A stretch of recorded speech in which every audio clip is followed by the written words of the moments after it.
Bonjour et bienvenue dans votre revue de presse de ce mercredi 24 juin 2020.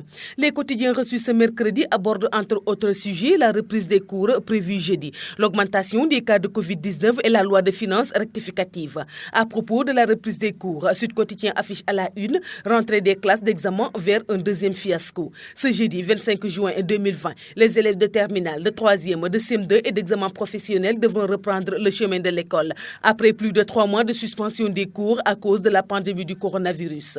Toutefois, cette rentrée des classes d'examen ne sera pas générale dans le pays. Pour cause, certains établissements comme les lycées Seydou Nourou Tall et les écoles françaises au Sénégal ne vont pas se plier à la décision du gouvernement.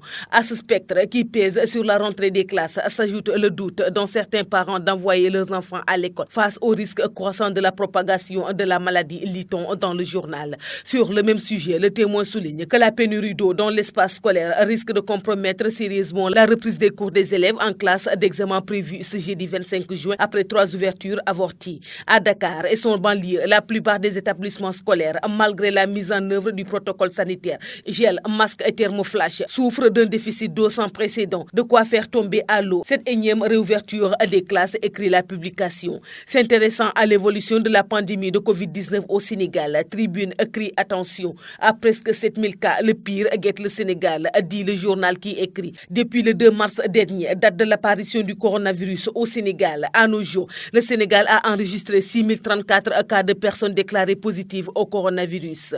La courbe n'est pas totalement dans une phase déclinante, surtout que l'on note une recrudescence des cas issus de la transmission communautaire. Cela signifie que le combat est loin d'être gagné, mettant le Sénégal dans une situation qui risque de connaître des proportions plus aggravantes au plan économique comme social. Si les populations ne mesurent pas les dangers en bannissant ces types de comportements constatés depuis l'annonce des mesures d'assouplissement par le président Macky Sall. Attention, ajoute la publication. Source A mais parle des chiffres de l'horreur et estime que probablement le chemin sera long pour Abdoulaye Diouf Sarr et ses services dans leur croisade contre la pandémie du coronavirus qui continue de faire des victimes dans le pays. En effet, il a été dénombré 3 nouveaux décès portant à 89 morts le nombre total. Les patients en réanimation augmentent. Actuellement, ils sont à 23 cas graves pris en charge dans les services de réanimation, souligne le journal. Toujours, Source A signale que loin des indiscrétions, l'État est en train de travailler sur une deuxième opération de distribution des denrées alimentaires qui concernera 100 000 ménages puisque tous les impactés du coronavirus n'ont pas été servis lors de la première phase. Mais attention, Mansour Faye, ministre du Développement communautaire et de l'équité territoriale, va vers un gros pétrin. Les fournisseurs ne veulent pas entendre parler des pâtes, relève la publication. Walfadjri, quant à lui, ouvre ses colonnes au lead vocal de l'orchestre d'Andelenol et affiche à la une les notes déconfinées de Baba Mal. Pour le musicien, aujourd'hui, la pandémie nous commande de réfléchir. Enquête s'intéresse à la loi de finances rectificative et note que la Covid-19 impose son budget. Avec un taux de croissance revu à 1,1%, une baisse de plus de 300 milliards de francs CFA à des recettes fiscales, un déficit budgétaire projeté à plus de 6%, des signaux de l'économie sénégalaise virent au rouge à la grande inquiétude du gouvernement qui s'ajuste à travers l'ordonnance du 17 juin, modifiant la loi de finances initiale 2020, écrit le journal.